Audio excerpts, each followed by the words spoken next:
Hi guys, welcome back to Running Shoes Guru. My name's Brandon and today I'm reviewing the latest Nike running shoe, the ZoomX Invincible Run Flyknit.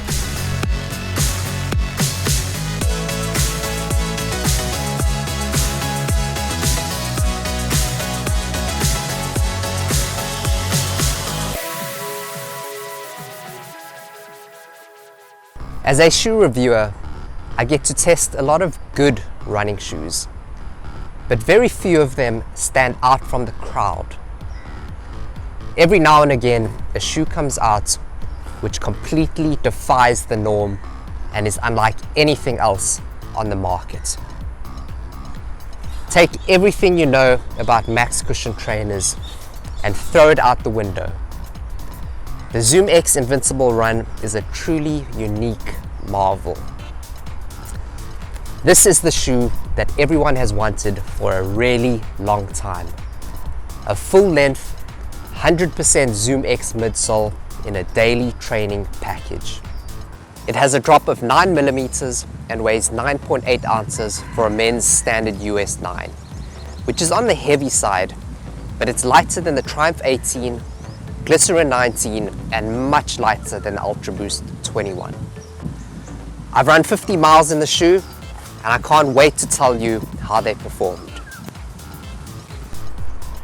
The moment I put them on and walked around, I could immediately tell that these shoes are something special. My foot sank down into the soft foam, and the sensation was like stepping on a giant marshmallow. There's no strobel lining underneath the insole, so your foot sits directly on top of the ZoomX.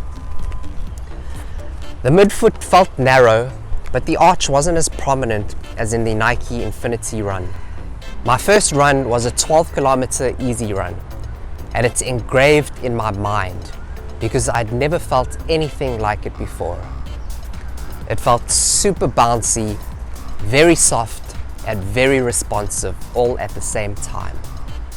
But what stood out the most for me was how much energy return I felt with each foot strike. The Invincible Run is the softest shoe I've ever run in.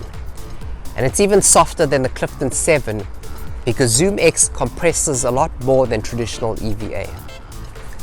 However, unlike the Clifton 7, the midsole springs back to shape much quicker, which makes it feel like a faster shoe.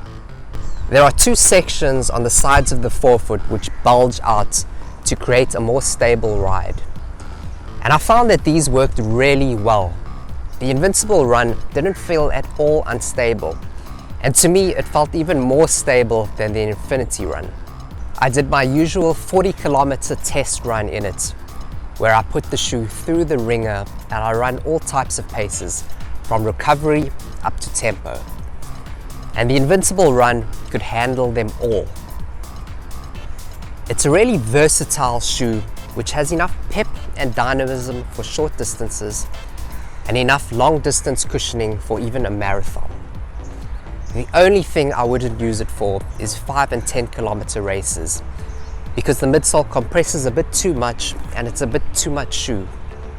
Now the problem with having a midsole made of a super soft foam like ZoomX is that it's susceptible to stones and other sharp objects. I've noticed a deep gash on my pair, which is about 5mm deep, and I have absolutely no idea how it got there. The outsole is made of thin, flexible rubber, which has tiny protrusions on it that grip the ground well, even when it's wet. There aren't any flex grooves cut into the outsole, so they had to make the rubber really thin so that the shoe flexes easily. The medial section of the midfoot, which isn't covered with rubber, starts to show wear first. But unlike on the 4%, the ZoomX doesn't chip off.